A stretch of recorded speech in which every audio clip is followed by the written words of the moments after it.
అంటే ఈ శివధనస్సు ఎక్కడి నుంచి వచ్చింది అంటే, ఒకప్పుడు దాక్షాయిని దక్షుడు యజ్ఞం చేస్తాడు. దక్షుడు యజ్ఞం చేసినప్పుడు శివుణ్ణి పిలవడాయ. అప్పుడు దాక్షాయిని వెళ్తుంది పిలవని పేరంటానికి.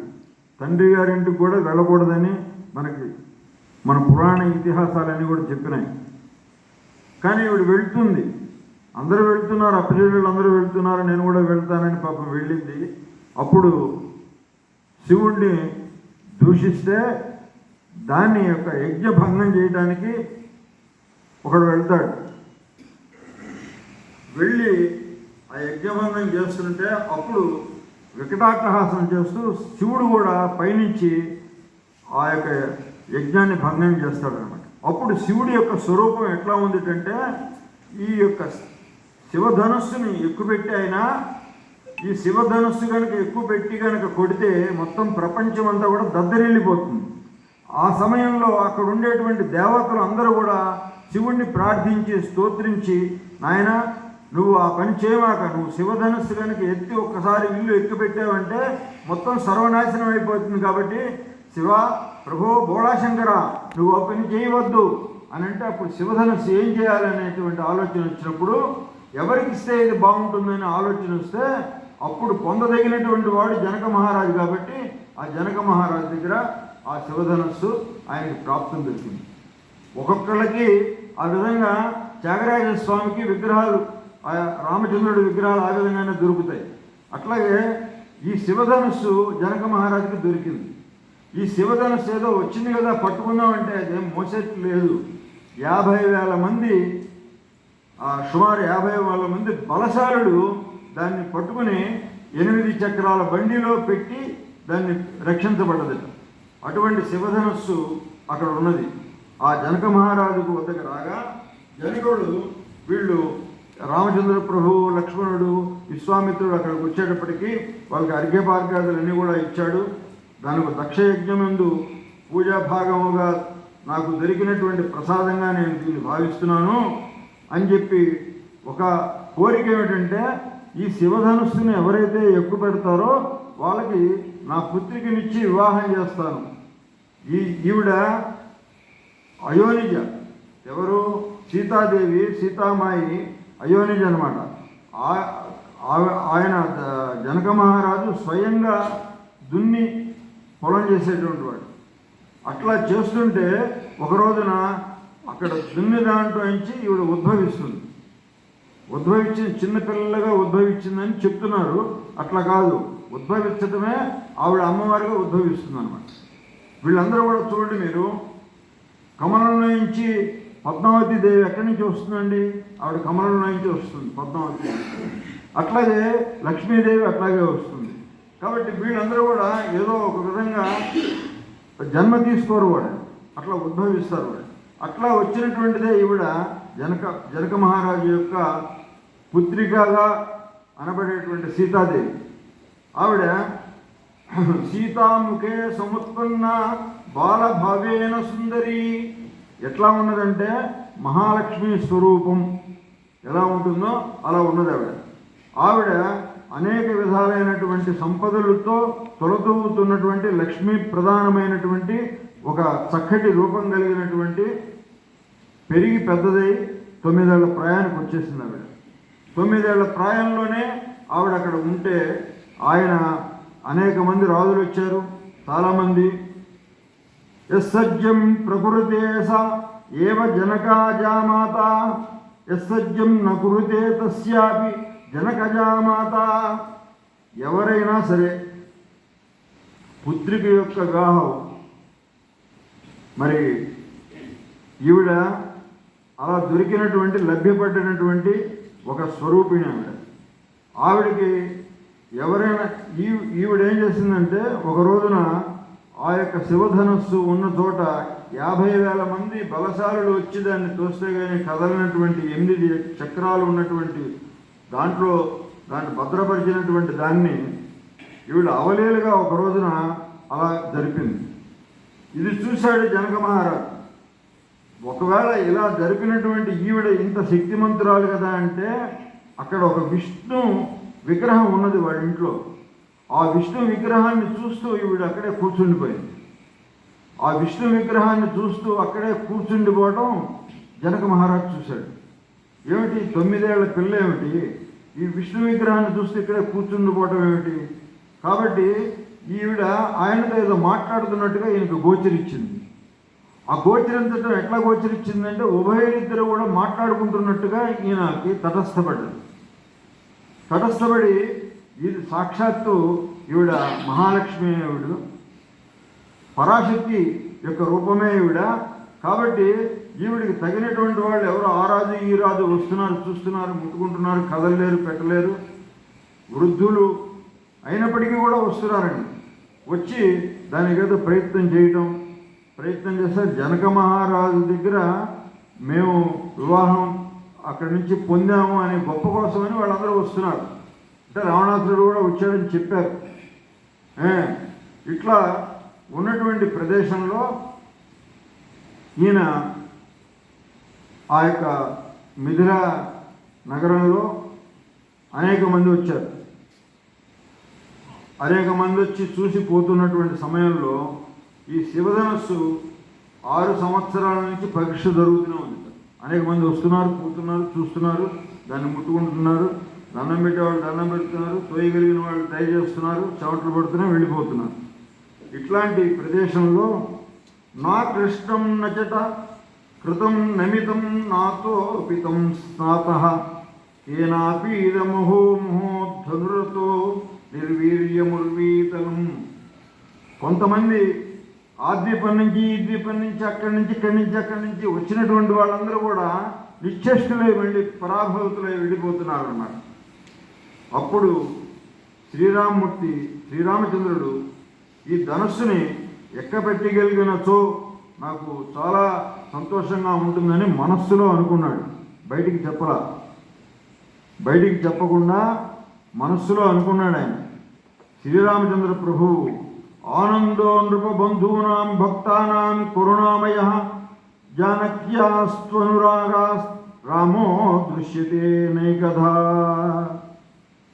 రామచంద్రుడు అప్రమేయుడు, ఆయన నారాయణుడు సాక్షాత్తు. ఆ ఏ భావం ఎవరికైతే ఉంటుందో ఆ భావంలో కనపడేటువంటి సద్గుణ రూప కలిగినటువంటి మహానుభావుడు శ్రీరామచంద్ర ప్రభువు. వీరరసం ఉట్టిపడుతోంది. ఆ వీరరసం ఉట్టిపడుతున్నటువంటి వాళ్ళందరూ కూడా అక్కడ కూర్చున్నటువంటి రాజ సమూహం అంతా కూడా ఒక్కసారి లేచి నుంచున్నారు. ఎవరు చెప్పాలి, ఏలైలే లేదా పాట పాడలా ఏమి లేదు, లేచి నుంచున్నారు అప్రయత్నంగా.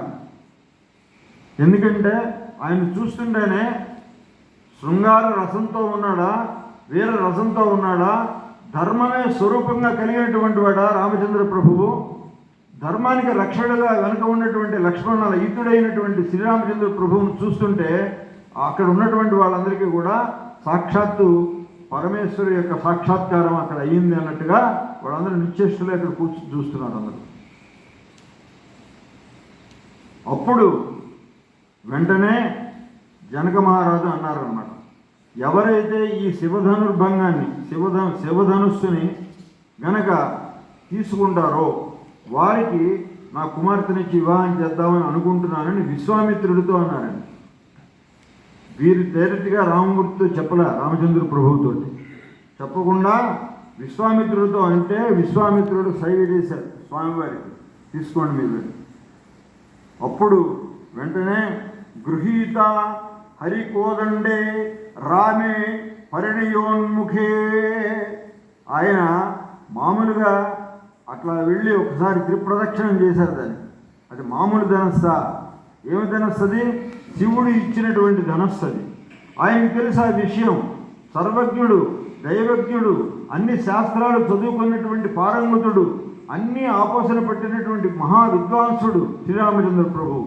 తెలిసినటువంటి వాడు కాబట్టి దానికి త్రిప్రదక్షిణం గావించి పెద్దలు కనబడ్డా చిన్నలు కనబడ్డప్పటికీ కూడా నమస్కారం చేయడం మన సాంప్రదాయం, భారతీయ సనాతన ధర్మ సాంప్రదాయం అన్నమాట. ఎందుకంటే మనం అనుకుంటాం ఏం నమస్కారం పెట్టకపోతే ఏమవుతుందని. ఇవి పంచ జ్ఞానేంద్రియాలు, పంచ కర్మేంద్రియాలు. వీటిని కలిపి వాళ్ళకి నమస్కారం చేయాలి. ఒకవేళ యతీశ్వరులు కానీ లేకపోతే పెద్దలు కానీ తల్లిదండ్రులు కానీ కనబడితే మనం వస్తే వాళ్ళకి ప్రాణాచారం చేయాలి. మనం భగవంతుడి దగ్గర కూడా సాష్టాంగ నమస్కారం చేయాలి. మనం మొత్తం అంతా కూడా దండవత్, ఒక దండ వలె కింద పడి నమస్కారం చేయాలి. అన్ని అష్టాంగాలు నీకు అర్పిస్తున్నానయ్యా అని చెప్పి. ఒకవేళ ప్యాంటు చొక్కా మాసిపోతాయి అనుకుంటే 5 పంచేంద్రియాలు 5 జ్ఞానేంద్రియాలతోటి మనం మనస్సుతోటి నమస్కరించాలి. ఎవరికి నమస్కరిస్తున్నావు? రామారావుకే, ఎల్లారావుకే, పుల్లారావుకే కాదు. ఆయనలో పరమాత్మ ఉంటాడు. ఆ సంగతి మర్చిపోతాం మనం. ఆయనలో పరమాత్మ ఉంటాడు, నమస్కారం చేయాలన్నమాట. ఆ పరమాత్మను చూస్తూ నమస్కారం చేయగలిగినట్టయితే మీకు ఈయన ఏమిటి, ఆయన ఏమిటి, ఇవన్నీ మనకు గుర్తురావు. పరమాత్మ గుర్తుకొస్తాడు. అక్కడ సాక్షాత్ శివుడు కనబడుతున్నాడు ఆయనకి. ఎవరికి? రామచంద్ర ప్రభుకు సాక్షాత్ శివుడే కనబడుతున్నాడు. శివుడు కనబడుతుంటే శివుడికి ప్రదక్షిణం చేస్తూ శివాయ విష్ణు రూపాయ శివరూపాయ విష్ణువే శివస్య హృదయం విష్ణు విష్ణువచ్చి హృదయం శివ. శివుడు రామతారకం ఎప్పుడూ పఠిస్తూ ఉంటాడు. పార్వతికి శివుడే రామతారక ఉపదేశం చేశాడు. చాలామంది ఇటు పెడతారు, ఇటు పెట్టేవాళ్ళు శివుడి దగ్గరికి పోరు. శివుడి దగ్గరికి పోతే ఇప్పుడు వచ్చిన అవన్నీ ఇదివరకు లేవు. అవి శివాయ విష్ణు రూపాయ శివరూపాయ, వాళ్ళకేం భేదం లేదు, అభేదం అన్నమాట. 2 రూపాయలు ఒకటే. ఆయన రాముడు ఎప్పుడు శివస్మరణే చేస్తూ ఉంటాడు. రాముడు ఎప్పుడు శివస్మరణే చేస్తూ ఉంటాడు. ఏమండి? శివుడు ఎప్పుడు రామస్మరణే చేస్తూ ఉంటాడు. అలా వెంటనే ఈయన ప్రదక్షిణం చేసినటువంటి వాడే ఆయన శివ ప్రదక్షిణం చేసి అక్కడ గృహీతే హరి కోదండే రామే పరిణయోన్ముఖే, ఆయన ఎప్పుడైతే అది తీసి నారి సంధించాలని ప్రయత్నం చేశాడో, దానికి నారిని తీసి ముడిపెట్టాలని ప్రయత్నం చేయగానే అది వెంటనే అక్కడ కమలనయుడు, విశాల వక్షస్థలం కలిగినటువంటి ఆ రూపానికి ఎవరికి అందనటువంటి వాడు, చారు మందహాస రూపం కలిగినటువంటి పరాక్రమ స్వరూపంతో అది ఎత్తి తీసుకుని ఎప్పుడైతే సారించి అక్కడ పెట్టబోతున్నాడో అది కాస్త తునకలైంది, రెండుగా విరిగిపోయింది. జై శ్రీమద్ రమారమణ గోవిందో. శివధనుర్భంగం వెంటనే అయిపోయిందండి. ఎప్పుడైతే దాన్ని నారి సారి నుంచి అట్లా అన్నారో అనేటప్పటికీ అది కాస్త విరిగిపోయింది. ఈయన తక్కువవాడు కాదు కదా. పృథ్వీ స్థిరాభవ భుజంగధారాయి త్వం కూర్మరాజా తదిదం తదీయం దధాన దిక్పుంజరాకృత చిత్రియే దిధీర్షాం ఆర్యకరోతి హర కర్ముకమాత్మజాః. సగుణ సాకార దివ్య సుందర రూపాయుడు ఆయనటువంటి శ్రీరామచంద్ర ప్రభువు ఆ స్వరూపాన్ని చూడముచ్చటగా ఉంది.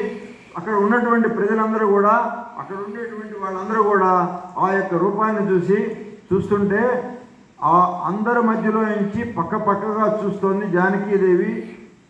సీత, భూసుత, భూమాత అయినటువంటి ఆ ఆదిలక్ష్మి స్వరూపిణి అయినటువంటి ఆ యొక్క జనక మహారాజు యొక్క పుత్రికగా వసంగబడినటువంటి మహాతల్లి అక్కడ సాక్షాత్తు ఆదిలక్ష్మి స్వరూపమైనటువంటి సీతామాత కూడా అక్కడి నుంచి దూరంగా చూస్తూ ఆయన యొక్క స్వరూపాన్ని చూస్తూ ఆనందించిపోతుంది.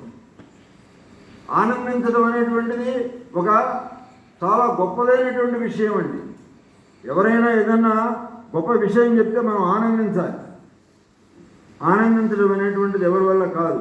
శివ విష్ణువులు అభేదములు కదా. రామావతారం ఇదియే, సర్వశృతి స్మృతి పురాణం ఇదే.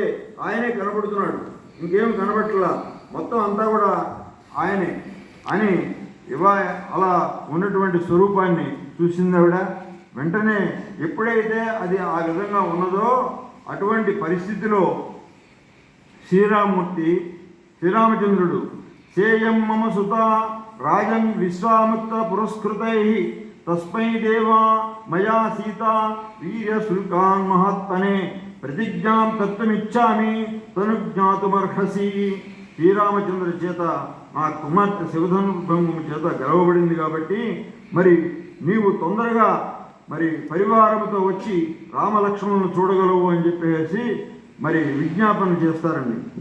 ఎవరికి ఇది వెంటనే కూడా విశ్వామిత్రుడు దశరథ మహారాజుకి కౌరు పంపుతారు. కౌరు పంపి మరి వెంటనే కుశధ్వజుడు అనేటువంటి వాడు జనక మహారాజు యొక్క తమ్ముడు, ఆయన కూడా అక్కడికి వచ్చేస్తారు. వచ్చేసి వాళ్ళందరూ కూడా చూస్తారు ఈ యొక్క దివ్యమైనటువంటి స్వరూపాన్ని. చూసి అనేక మంది 40 మంది వీళ్ళ యొక్క వంశం ఉందండి. జానక్యాం కమలాంజలి పుటే అంటారు కదా, వాళ్ళందరి యొక్క వంశం ఏదైతే ఉన్నదో ఆ బ్రహ్మ, శుద్ధ పరబ్రహ్మమైనటువంటి ఆ శ్రీరామచంద్రుడు అక్కడ ఉంటే వాళ్ళందరూ కూడా అధివంశం విశుద్ధానాం రాజ్యాం పరమధర్మిణాం, పరమధర్మము యొక్క రూపంగా ఆయన అక్కడ కనబడుతుంటే రామలక్ష్మణయోరర్ధే తత్సుతే వరయో నృప సదృశాభ్యాం నరశ్రేష్ట సదృశే దాతుమర్హసి. అటువంటి ఆయన్ని రామలక్ష్మణుల కొరకై మరి ఈ యొక్క సీతామాతని తయారు చేస్తున్నటువంటి సమయంలో అక్కడ దశరథ మహారాజుకి ఈ వార్తను చేరుస్తారనమాట. దశరథ మహారాజుకి ఈ వార్త చేయగానే వెంటనే వాళ్ళందరూ కూడా ఆడవాళ్ళని ఎవరిని తీసుకురాకుండా అక్కడ ఉండేటువంటి మగవారందరూ కూడా బయలుదేరి వచ్చారు. అప్పుడు ఉన్నటువంటి సాంప్రదాయం అది. ఆ సాంప్రదాయానుసారం రథాలు కట్టుకుని వాళ్ళు బయలుదేరి వచ్చేటప్పటికి 3 రోజులు అయింది. 3 రోజుల్లో వాళ్ళందరూ కూడా అక్కడికి చేరుకున్నారు. చేరుకున్న తర్వాత శ్రీరామావతారం కనుక అవతార ప్రవృత్తుల్లో సర్వధర్మాలకి ఆదర్శమూర్తిగా మరి ఎన్ని యుగాలు మారినా ధర్మ వ్యవస్థ ఆ విధంగా ఉంటుంది కాబట్టి ఆయనకి ఏం చేయాలి అని ఆలోచిస్తారు. అప్పుడు వాళ్ళని తీసుకొచ్చి వివాహం మరి అనుకున్న మాట ప్రకారం ఆ తల్లిని మన సీతమ్మ తల్లిని ఆయనకిచ్చి వివాహం చేయడానికి అందరూ కూడా నిశ్చయించుకుంటారు. పెద్దల యొక్క అంగీకారంతో దశరథ మహారాజు అందరూ కూడా వస్తారు. వాళ్ళందరూ కూడా వశిష్ఠుడు వస్తారు అక్కడికి. వశిష్ఠుడు వచ్చి మరి ఇయం సీత మమ సుత సహ ధర్మచరీతవా ప్రతీచ్యం జైనాం భద్రం తే పాణిం గృహ్వీణ పాణినా.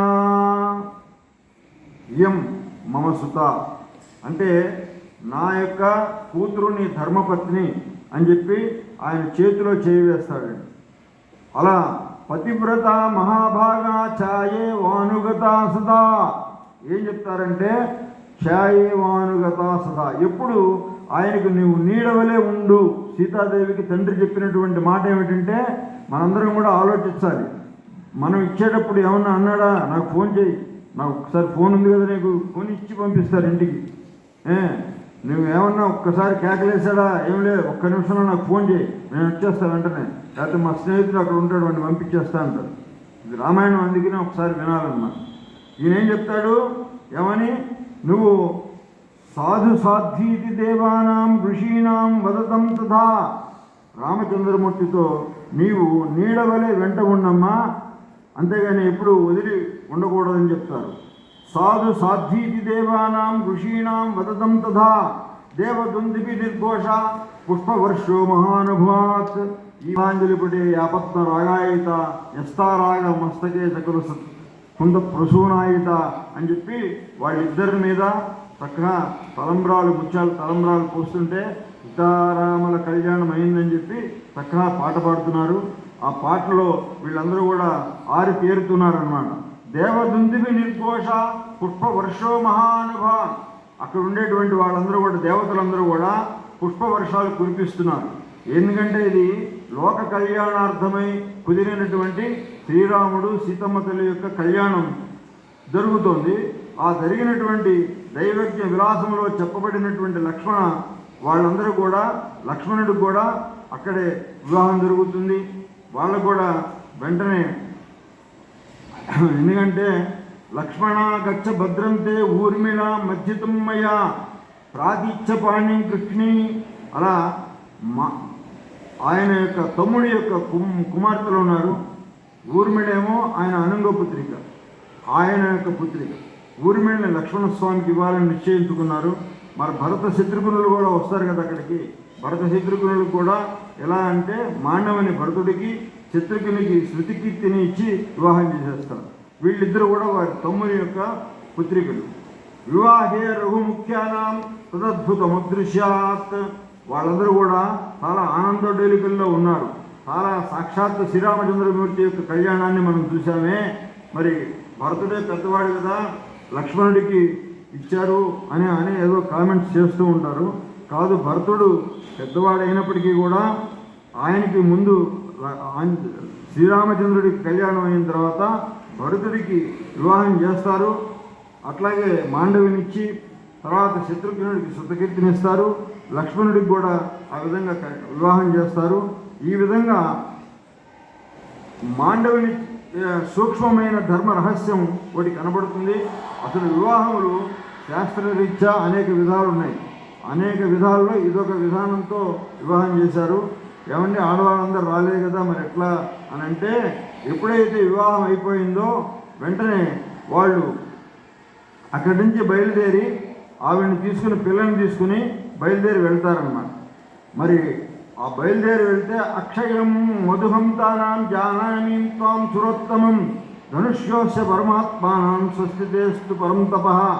మరి ఆయన సామాన్యుడు కాదు కదా, ఆయన తత్ర 12 వర్షాన్ని రాఘవ సహసితయా.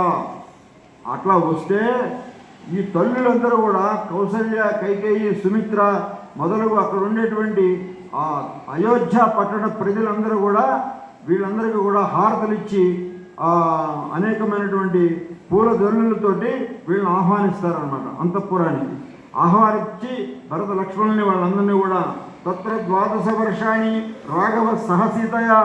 అప్పటి నుంచి 12 సంవత్సరాల పాటు సీతమ్మ తల్లి రామచంద్రుడి మూర్తితోటి అందరూ చక్కగా సవ్యంగా కాపురం చేస్తూ ఉన్నారు. ఇలా వాల్మీకి శస్త్ర సమ్మతమైనటువంటి మార్గాన్ని మనకు ఉపదేశించారు. తయా పరిపూర్ణుడైనటువంటి రాజర్షిసుతో అభికామాయ. ఆయన సీతా కళ్యాణంతోనే శ్రీరాముడు పరిపూర్ణుడయ్యాడు అని అన్నారు. సీతా కళ్యాణంతోనే ఎవరైనా సరే మానవుడు అనేటువంటి వాళ్ళు కళ్యాణంతో పరిపూర్ణులవుతారు. కళ్యాణం కాకుండా ఉండేటువంటి వాళ్ళకి ఏదో ఆశ్రమం ఉండాలి, నిరాశ్రమంగా ఉండకూడదు. నేను పెళ్లి చేసుకోనండి అంటాడు. పెళ్లి చేసుకోవాలంటే దానికి ఒక వ్యవస్థ ఉండాలి. నువ్వు చేసుకోకపోవడానికి కారణం ఉండాలి. అర్థమైందా? నేను పెళ్లి చేసుకోవాలంటే అంటే తల్లిదండ్రులకి చాలామంది ఇవాళ చాలా చోట్ల వింటున్నాం మనం సోషల్ మీడియాస్లో. ఆడవాళ్లే చిన్నపిల్లలే చెప్పేస్తున్నాను పెళ్లి వద్దండి, పెళ్లి చేసుకోండి. ఇది దుర్వ్యవస్థ ఎందుకు వచ్చిందో మన భారతదేశానికి అర్థం కావట్లేదు అన్నమాట. అలా కాకుండా ఏదో ఒక ఆశ్రమంలో ఉండాలి, నిరాశ్రమంగా ఉండకూడదు. మనకున్న చతురాశ్రమాలండి. చతురాశ్రమాల్లో గృహస్థాశ్రమం చాలా దివ్యమైనటువంటి ఆశ్రమం. ఎందుకంటే ఎవరైనా వస్తే మంచినీళ్ళు ఆడటానికి, లేకపోతే పానీయాలు ఇవ్వడానికి, లేకపోతే చక్కగా సత్కారం చేయడానికి, లేకపోతే వండి పెట్టడానికి, భోజనానికి ఉండమంటానికి గృహస్థాశ్రమం ముఖ్యమైనది. గృహస్థాశ్రమం తర్వాత మరి తురీయాశ్రమం ఉంది, సన్యాసాశ్రమం. మధ్యలో ఇంకొక ఆశ్రమం కూడా ఉన్నది. అట్లా ఏదన్నా ఆశ్రమం ఆశ్రయించాలి, కానీ ఒక ఆశ్రయం లేకుండా మనం ఉండకూడదు. అట్లా తయా సరాదర్శిస్తూ అలా ఉన్నటువంటి వాళ్ళని పూర్ణుడు అంటారు. రామచంద్రుడు పరిపూర్ణుడయ్యాడు అని చెప్పి అక్కడ వాళ్ళందరూ కూడా ఆయన్ని దీవిస్తారు.